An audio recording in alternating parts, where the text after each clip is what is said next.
السلام عليكم كسر دوادا شركة أسكنكم وصارت وحبرشة فيزاها iyo iqaamada dalka Turkiga sida la socotaan hore waxaan idin kula wadaagay in sanad dugsiyeedka soo socda wixii ka bilowdo la qaadi doono imtixaan lagu magac daray MUS waxaan maanta idin wadaa xilliga la geli doono imtixaanka MUS iyo qaabka loo geli doono inta aan u gudbin barnaamijkan MUS xogtiisa waxaan rabaa in idin ka codsado hadii aad naga daawanayso YouTube page-keena inaad subscribe inoo dhahdo sidoo kale videogan si uu dad badan u gaaro oo iga wada faa'iideystaana aad like inoo saarto wixii ra'yigaaga ahna qaybta commentiga ay noogu soo gudbiso intaas way iga codsi jimcihii la soo dhaafay waxa shiray wasaaradda waxbarashada iyo sidoo kale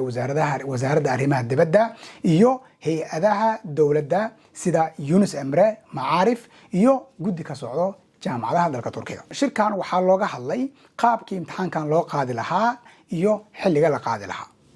wasaaraddu waxay shaacisay shirku markuu dhamaaday in imtixaankan MUS la qaadi doono sanad dugsiyeedka soo socdo warkii hore war soo dhaaf taas oo aan ahayn runtii wax anaga aan filaynay anaga waxaan rajeynaynay maadaama wasaaradda ganacsigu ay hore uga hadashay in imtixaankan la joojiyo anaga waxaan rajeynaynay imtixaankan la joojiyo oo sidii waagi hore jaamacadaha loo xariis jiray loo xariisto laakiin taas suurtagal ma aysan noqon oo wasaaradda waxbarashada waxay tiri imtixaanka waa waajib in la galo siiba ardada rabo kulliyadaha muhiimka aan xasuusano maxay ahaayeen kulliyadahaas waxay ahaayeen medicine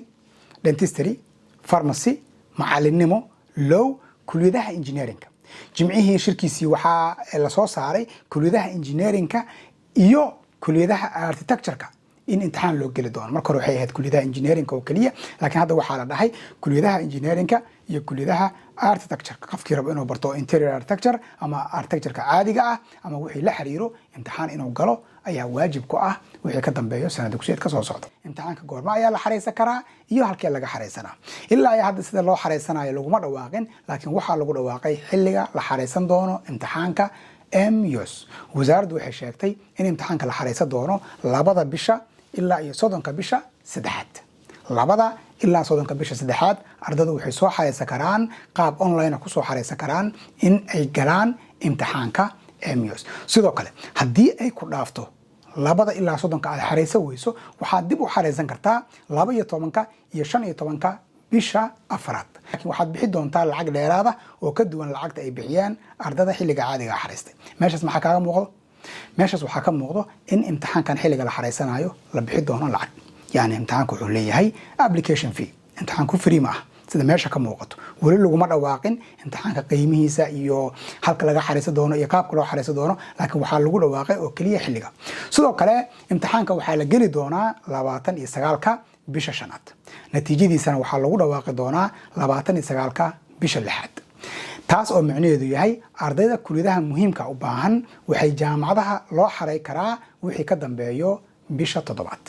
ilaa iyo bisha 9aad inta jaamacadooda loo xareeyo ayay iska diiwaan geli karaan haddii ay keenaan darajada looga baahan yahay su'aal kale muhiim ah jirta oo aad ay noo soo weydiinayeen macaamiisha maalmihii dambe oo ah aniga haddii aan ahay arday hore u dhiganaya jaamacad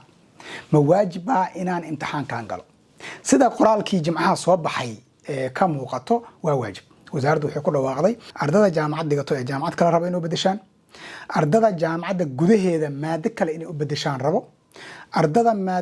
ardayda maadadooda ayagoo dhiganayo rabo inay maado kala diyaariyaan iyo wixii lamid ah in ay geli doonaan imtixaanka MUS haddii hadafkaagu ahaa kulliyadda aad dhiganayso inaad iska bedesho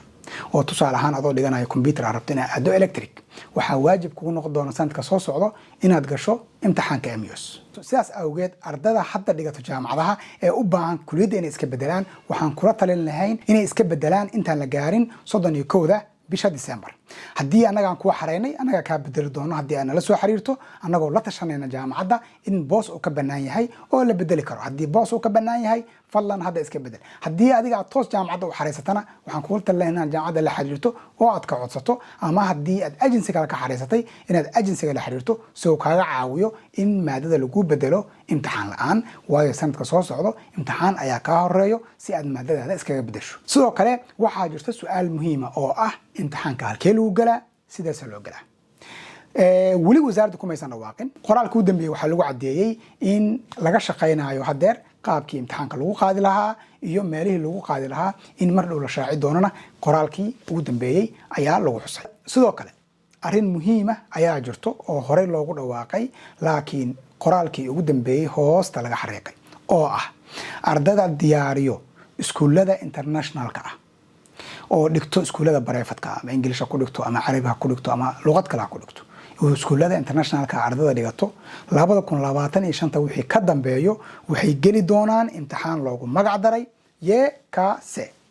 YKS waa imtixaan ay galaan ardada Turkida ah soona galayeen weligood ardayga Turkiga markuu dugsiga soo dhameeyo wuxuu galaa YKS hadduu ku baasana wuxuu galaa jaamacad saas awgeed imtixaanka YKS ma ahan oo kaliya xisaab anaga hadda waxaan ka cabaadaynaa waa YOS laakiin YOS camal ma ahan waa imtixaan ka adag oo lagu geli doono dhammaan maadooyinka lagu qaato dugsiga sare haddii aan lahayn taariikh haddii aan lahayn juqraafi haddii aan lahayn physics haddii aan lahayn xisaab dhammaantood haddii aan lahayn Turkish English dhammaantood waa lagu galaa marka taas meesha maxaa kaaga muuqato in ardada Turkiga ku diyaarinayo dugsi sare 3 sano kadib ay ayaguna xaaladdu ku adkaa doonto saas awgeed waxaa muhiima waalid ka rabo inay caruurtooda dugsi sare uga dhigtaan Turkiga inay mar kale ka fakaraan qafkii joogow ka maqan u sheeg qafkii maqlayow kaan maqlin u sheeg fadlan waraysta iskuulada hadda aad dhigataan sanad dugsiyeedka 2025-2026 haddii aad rabtaan in caruurtiinu ay jaamacad dhigtaan waxay geli doonaan YKS ma geli doonaan YOS waayo YOS waxaa loo ogolaan doonaa oo kaliya ardada dugsi sare kusoo dhameeyay dalka Turkiga banaankiisa saas awgeed iskuulada bareefadka ah manhajka ay dhigaan iyo iskuulada Turkidu manhajka ay dhigaan isku mid miyaa lama yaqaano waalidiintu waa inay la tashtaan iskuulada hadda ay caruurta u dhigtaan ugu dambeyn haddii ilaa halkan aad soo gaarto horta videogeena waa kaaga mahadcelinaa runtii waxay cadeynayaan inaad tahay qof rabo inuu wax badan ogaado ama waxa laga yaabaa inaad tahay waalid ama waxa laga yaabaa inaad tahay arday diyaar u ah rabana inuu ogaado imtixaankan MYOS waxa uu yahay haddaba waxaan rabaa inaan hal mid kuu sheego marka weli waxaan haysanaa waqti 31 December jaamacaduhu way wada xirmayaan 15 beri noo harsan saas awgeed haddii aad waalid tahana caruurtaada la soo dhaqso oo ka hor ka diiwaan geli jaamacadaha Turkiga ama dawladda ha noqoto ama bareefad ha noqoto haddii aad arday tahana waxaan kugula talin lahaa inaad soo dhaqsato waayo maalintii imtixaanka lagu dhawaaqay ilaa ay hadeer xafiisyadeena waxaa buuxiyay ardada rabo in jaamacadaha loo xareeyo kuwii hore lacagta ushbaa soo laabtay kuwa cusubna waa yimaadeen oo marka hore hadafkoodu ahay inay sanadkan luqad iska dhigtaanna way yimaadeen oo waxay dhaheen ma rabno inaan stress u galno imtixaan waxaan rabnaa inaan hadda jaamacadaha xareysano taasna waxaa markaa jaamacadaha tagto ay arki doontaa qaabka loo buuxiyey diiwaangelinta saas awgeed soo dhaqso weli xilli waa haysanaa hawlwelin nala soo xiriir telefoonka shaashada kaaga muuqdo waa telefoonkeena landline-ka shirkadeena kaasaa naga soo wici kartaa haddii kalena oo WhatsApp aa u baahan tahana nambarada shaashada kaaga muuqdo ayaad naga soo wici kartaa xilli kasta waxaan diyaar kulanahay inaan ku siino xogta saxda ah ee la xiriirta waxbarashada nolosha iyo ciqaamada dalka Turkiga isma dhaafno waa inoo video kale